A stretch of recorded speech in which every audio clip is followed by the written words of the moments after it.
என்ன அகிலா, இன்னும் நடந்ததே நினைச்சுக்கிட்டு இருக்கியா? நான் ஒண்ணு நினைச்சா கடவுள் ஒண்ணு நினைக்கிறாருங்க.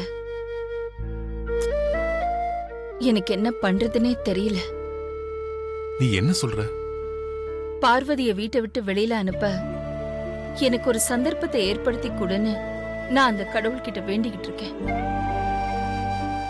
ஆனா பரம்பரை செயின் விஷயத்துல உண்மை என்னன்னு தெரியாம நான் சுந்தரத்துக்கிட்டயும் பார்வதி கிட்டயும் ரொம்ப கடுமையா நடந்துக்கிட்டேங்க. நடந்த குழப்பத்துக்கெல்லாம் காரணம் வனஜாதான்னு தெரிஞ்சதுக்கு அப்புறம் நான் இம்மீடியட்டா பார்வதி கிட்ட நான் அப்படி கடுமையா நடந்துக்கிட்டதை நினைச்சு வருத்தப்பட்டு அவகிட்ட வருத்தத்தையும் தெரிவிச்சிட்டேன். இந்த சூழ்நிலையில நான் பார்வதியை எப்படிதான் வீட்டை விட்டு அனுப்ப போறேன்னு எனக்கு தெரியலங்க. கடவுள் ஏன் எனக்கு இப்படி ஒரு தர்ம சங்கடத்தை ஏற்படுத்தி கொடுத்திருக்காருன்னு எனக்கு ஒரே குழப்பமா இருக்குங்க. இதுல குழப்பிக்கிறதுக்கு ஒண்ணுமே இல்ல அகிலா. குருஜி சொன்னத தற்காலிகமா தள்ளி போடு. என்ன, நான் குழப்பத்துல இருக்கேன்னு சொன்னதுனால குழம்புன குட்டையில மீன் பிடிக்கலான்னு பாக்குறீங்களா? அகிலா, அப்படி இல்ல அகிலா. உன் மனசுல பார்வதி மேல வெறுப்பு இருந்தா வீட்டை விட்டு அனுப்புறதுக்கு காரண காரியம் தேடிக்கிட்டு இருக்க மாட்டேன். பார்வதி மேல பாசம் இருக்கிறதுனாலதான் நடந்ததுக்காக பார்வதி கிட்ட வருத்தம் தெரிவிச்சிருக்க. குருஜி சொன்ன ஒரே காரணத்துக்காக தான் பார்வதியை வீட்டை விட்டு அனுப்புறதுல இவ்வளவு தீவிரமா இருக்க. அதனால நான் என்ன சொல்ல வரேன்னா,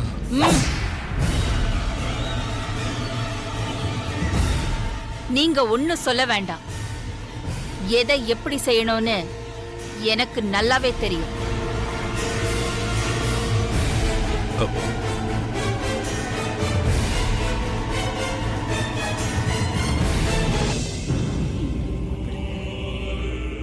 ஆண்டி, எவ்வளவு நேரம் நீங்க இப்படி ரூம்குள்ளே இருப்பீங்க? வாங்க ஹாலுக்கு போலாம். ஆமாத்தா, ரூம்குள்ள இருக்கிறது ஜெயிலுக்குள்ள இருக்கிற மாதிரியே இருக்குதா. ஹாலுக்கு போய் பார்வதி கிட்ட ஏதாவது ஆர்டர் பண்ணி சாப்பிடலாம் வாங்கத்த. உமா, அப்படியே கொலை பண்ணிடுவா உன்னை. தின்னி முட்டு எரும மாடு. நானே அகிலா வந்து இவ்வளவு நேரமாச்சு, இன்னும் என்ன கூப்பிடாம இருக்காளே, எதுவுமே சொல்லாம இருக்காளேன்னு மண்டை வெடிக்கிற அளவுக்கு தவிச்சு போயிருக்கேன். உனக்கு சாப்பிடுறது முக்கியமா போச்சடி.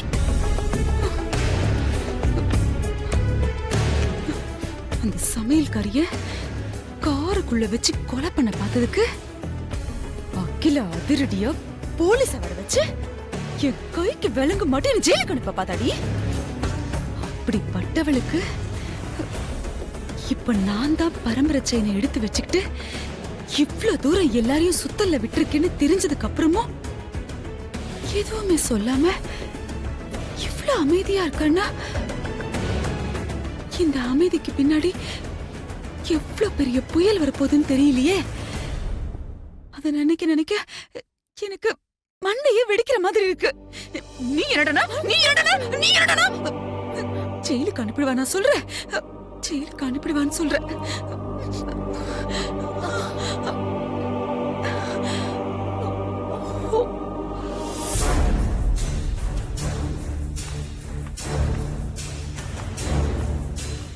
ஆஹா, ஓ அப்படியா? ஓகே, நான் பாத்துக்கிறேன். இல்ல நான் வரல, ஆதி அனுப்புறேன். ஓகே, கண்டிப்பா. தேங்க்யூ வர்மா. என்ன அகிலா, யார் போன்ல? மும்பைல இருந்து வர்மா பேசினாருங்க. நாம ஏற்கனவே சப்மிட் பண்ணிருந்த ஐடி பார்க் ப்ராஜெக்ட பிரசன்டேஷன் பண்ணணும்ங்கறாரு. அதனால மீட்டிங்க்கு வர சொல்றாரு. நல்ல விஷயம் தானே. மும்பைக்கு எப்போ வர சொல்றாரு? இன்னைக்கே வர சொல்றாரு. அதுவும் இப்பவே வர சொல்றாரு.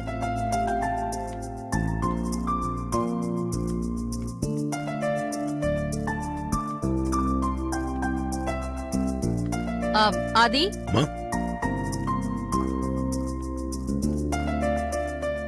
சொல்லுங்கம்மா. இன்னைக்கு உன்னோட எல்லா ப்ரோக்ராமையும் கேன்சல் பண்ணிட்டு உடனே மும்பைக்கு கிளம்பு. பேங்க்ல அம்மா இருந்ததுனால பார்வதி அண்ணி கூட பேச முடியலையேன்னு ப்ரோ ரொம்ப ஃபீல் பண்ணாரு. இப்பதான் சரி அண்ணிகிட்ட பேசலான்னு ப்ரோவும் போறாரு. அதுக்குள்ள அம்மா இப்படி ஒரு பிரேக்கப் போட்டாங்களே, என்ன ஒரு ட்விஸ்ட். என்னாச்சுமா திடீர்னு மும்பை கிளம்ப சொல்றீங்க? இப்பதான் மும்பைல இருந்து வர்மா கால் பண்ணிருந்தாரு. ஐடி பார்க் ப்ராஜெக்ட இன்னைக்கு பிரசன்ட் பண்ணணுமா, அதனால நீ உடனே மும்பைக்கு கிளம்பி போ. ப்ராஜெக்ட நல்லபடியா பிரசன்ட் பண்ணிட்டு ஓகே பண்ணிட்டு வா.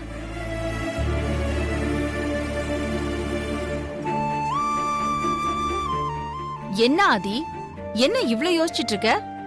இல்லம்மா, இது 1000 கோடி ப்ராஜெக்ட். இது நீங்க போய் டீல் பண்ணா நல்லா இருக்கும்.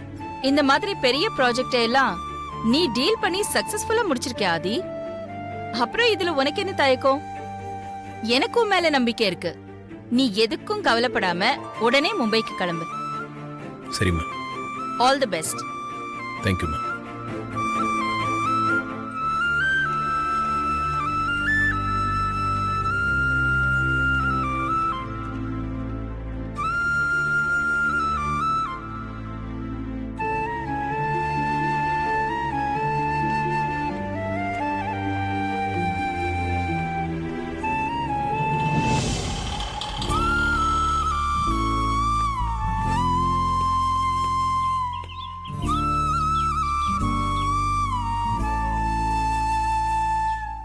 அகிலாம்பாவுக்கும் பெரிய தம்பிக்கும் நடுவுல உன்னால எந்த பிரச்சனையும் வந்துடக்கூடாது.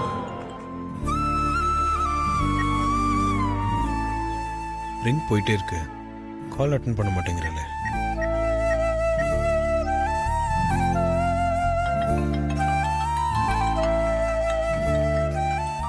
அக்கா, உன் போன் ரிங் ஆயிட்டு இருக்கா?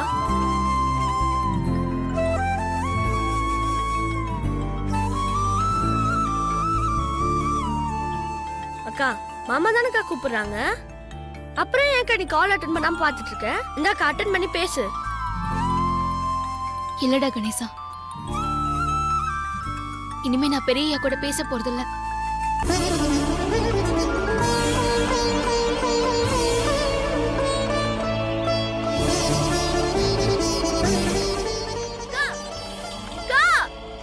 என்னக்கா சொல்ற?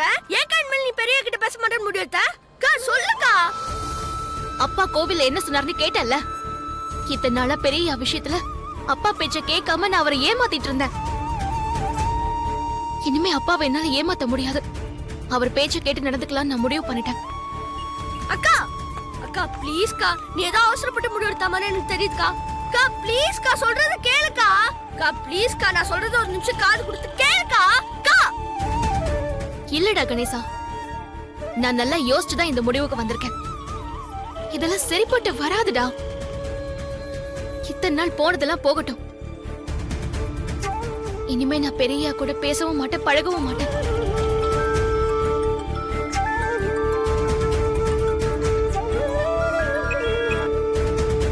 The subscriber cannot be reached at the moment. Please try again.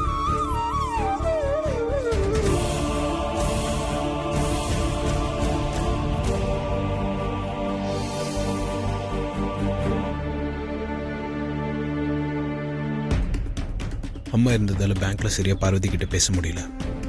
Mumbai போறதுக்கு முன்னாடி பார்வதி கிட்ட பேசிட்டு போலான்னா ஃபோன் எடுக்க மாட்டேங்கிறாள். அவுட் ஹவுஸ் போய் பார்ப்போம்.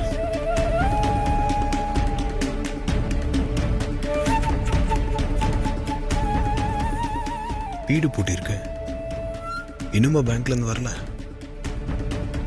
ஃபோன் வேற அட்டன் பண்ண மாட்டேங்கிறா.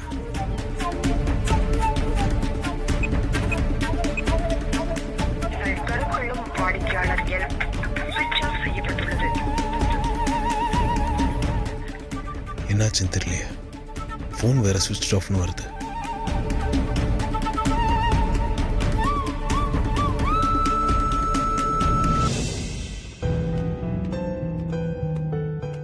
ஏன் ப்ரோ டென்ஷனா இருக்க? என்னாச்சு? இல்ல, அவுட் ஹவுஸ் வேற பூட்டி இருக்கு. பார்வதிக்கு ஃபோன் பண்ண, முதல்ல ரிங் போச்சு, இப்போ சுவிட்ச் ஆஃப்னு வருது. ப்ரோ சார்ஜ் இல்லாம ஃபோன் சுவிட்ச் ஆஃப் ஆயிருக்கு ப்ரோ. இதுக்கெல்லாம் போய் டென்ஷன் ஆகலாமா? இல்லடா, ஆட்டோ பிடிச்சி வந்திருந்தா கூட இந்நேரம் வீட்டுக்கு வந்திருக்கலாம். என்னாச்சுன்னு தெரியல, பார்வதி வீட்டுக்கு வரல. ப்ரோ ஒருவேளை அண்ணி கோயிலுக்கு போயிருக்கலாம் இல்லையா? அண்ணியை பத்தி உனக்கு தெரியாதா? சின்ன பிரச்சனையா இருந்தாலே கோயிலுக்கு போவாங்க. இப்ப எவ்வளவு பெரிய பிரச்சனை நடந்து முடிஞ்சிருக்கு, அதனால கோயிலுக்கு போயிருப்பாங்க ப்ரோ. சீக்கிரம் வந்துருவாங்க. பார்வதி கிட்ட ஒரு 2 வார்த்தை பேசிட்டு போலான்னு பார்த்தேன், பேச முடியல. என் ஃப்ளைட்டுக்கு வேற டைம் ஆயிடுச்சுடா, என்ன பண்றதுன்னு தெரியல. ப்ரோ அண்ணி வந்ததுக்கு அப்புறம் நான் உனக்கு கால் பண்ண சொல்றேன். அப்படி இல்லைன்னா அப்புறமா அன்னிக்கு கால் பண்ணி பேசிக்கோ. நீ முதல்ல கிளம்பு ப்ரோ, அம்மா பார்த்தா ஏதாவது நினைச்சுக்க போறாங்க. ம் சரிடா, நான் வரேன். ம் okay bro, best of luck. ம் பை.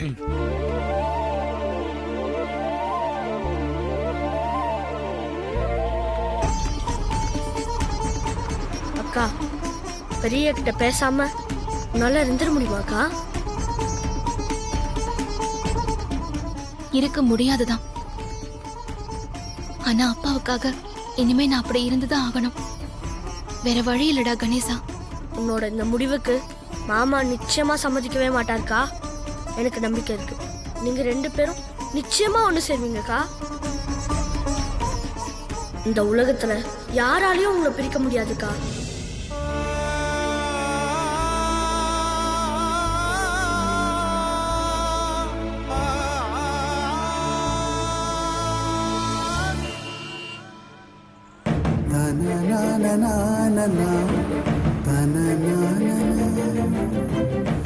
அக்கா மாமா கார் வருதுக்கா. எனக்கு என்னமோ மாமா உன்னதான் தேடிட்டு வரான்னு நினைக்கிறேக்கா.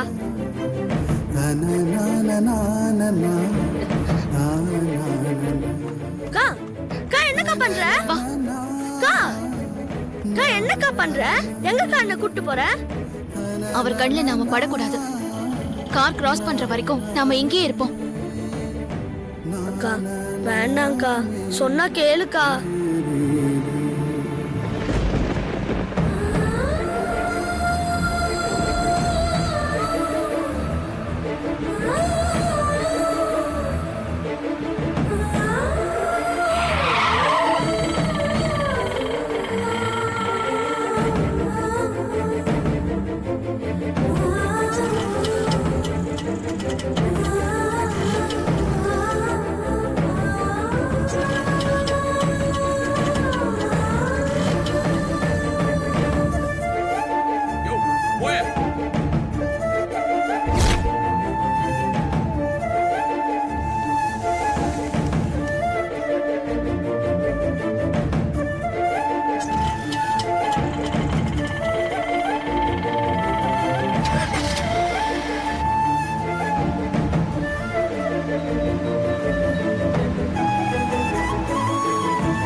பட்டம்மா, அம்மா,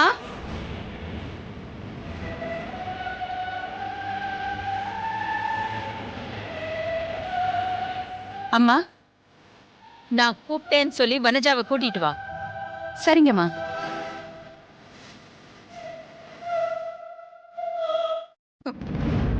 ஒருவேளை அகில மட்டும் போலீஸ் வெளிச வர வச்சு என்ன ஜெயிலுக்கு அனுப்பணும்னு நினைச்சிருந்தானா? நான் தனியெல்லாம் ஜெயிலுக்கு போக மாட்டேன். உனக்கும் இதுல பங்கு இருக்குன்னு சொல்லி உன்னையும் இழுத்துட்டு தான் போவேன்.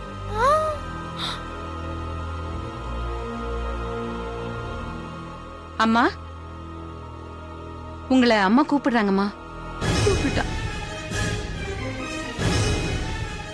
வரேன்னு சொல்லு போ. சரிங்கம்மா.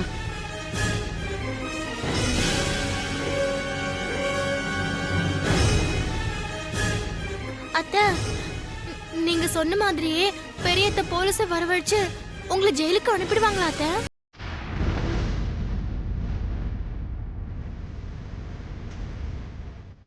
ஆண்டி, என்ன நடக்குதுன்னு பார்க்கலாம். வாங்க போலாம்.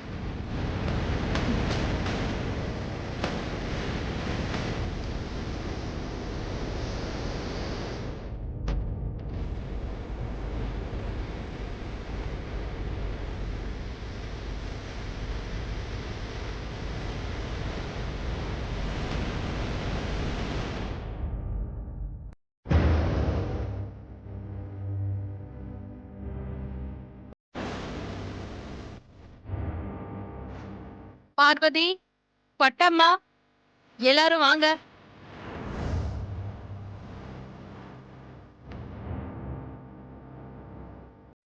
இந்த வேலைக்காரங்களெல்லாம் எதுக்கு இப்ப கூப்பிடுறா?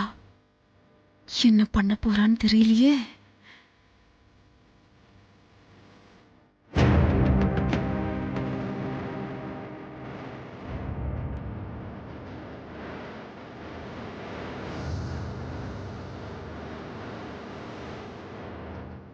உங்களை எல்லாம் இப்ப எதுக்காக கூப்பிட்டேன்னு தெரியுமா? நீங்க யாரும் உங்க வேலையை சரியா செய்யறதே இல்ல. அதனால நான் புதுசா ஒரு ஆளை வேலைக்கு சேர்த்துக்கலான்னு முடிவு பண்ணிட்டேன். இவ்வளவுதானா?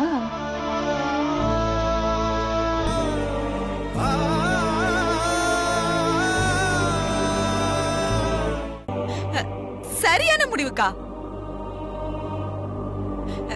நான் கூட உங்ககிட்ட ரொம்ப நாளா சொல்லிட்டு இருக்கேன், இவங்க யாருமே ஒழுங்கா வேலை செய்யறது இல்ல, வேலை செய்யற மாதிரி நடிச்சிட்டு இருக்காங்கன்னு. நீங்க தான் பாவம் பார்த்து காதுலயே போட்டுக்காம இருந்துட்டீங்க. நல்ல முடிவு எடுத்திருக்கீங்கக்கா. ஆனா எனக்கு ஒரே ஒரு டவுட் தான், வர்ற வேலைக்காரியும் இவங்கள மாதிரியே இருந்துட்டா என்னக்கா பண்றது? அந்த கவலை உனக்கு வேண்டாம். அவ சரியான வேலைக்காரிதான். சரி, இங்க அத்தனை பேர் செய்யற வேலைய அவ ஒரு ஆள் செய்வா. ஓ, அம்மா, நீங்களே இந்த அளவுக்கு பாராட்டுறத பார்த்தா அவங்க மிகப்பெரிய வேலைக்காரியா இருப்பாங்க போல இருக்கேம்மா. எனக்கு கூட அப்படிதான் தோணுது அருண். ஏங்கா, நீங்க சொல்றதெல்லாம் பார்த்தா அவ பயங்கர வாட்ட சட்டமா இருப்பா போல இருக்கே. அவ ஃபேட்டாலாம் இருக்க மாட்டா, ஒல்லியா தான் இருப்பா. ஆனா வேலையில கில்லியா இருப்பா, வில்லியாவும் இருப்பா.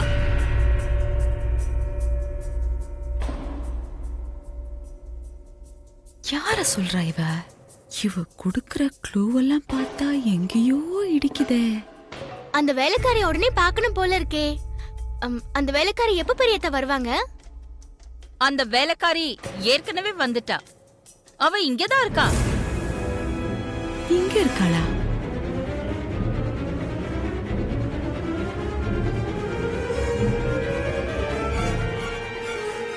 அந்த புது வேலைக்காரி வேற யாரும் இல்ல, நம்ம வனஜாதான்.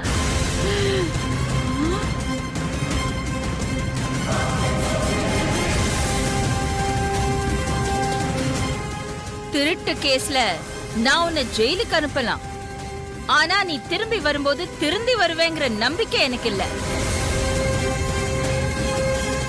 செஞ்ச தப்புக்கு உன்னை ஜெயிலுக்கு அனுப்பி திருத்துறதை விட தண்டனைய வீட்லயே கொடுத்து உன்னை திருத்தலான்னு முடிவு பண்ணிட்டேன். அதனால இந்த நிமிஷத்துல இருந்து உன் தண்டனை ஆரம்பம். இனிமே இந்த வீட்ல நீ வேலைக்காரி.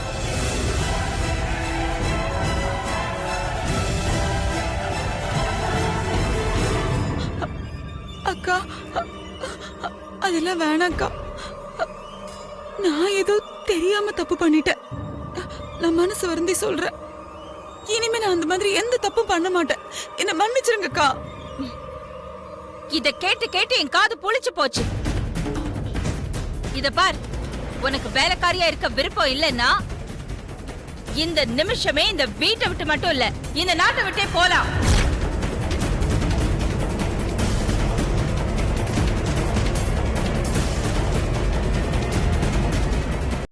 உனக்கான ஃப்ளைட் டிக்கெட் ரெடியா இருக்கு.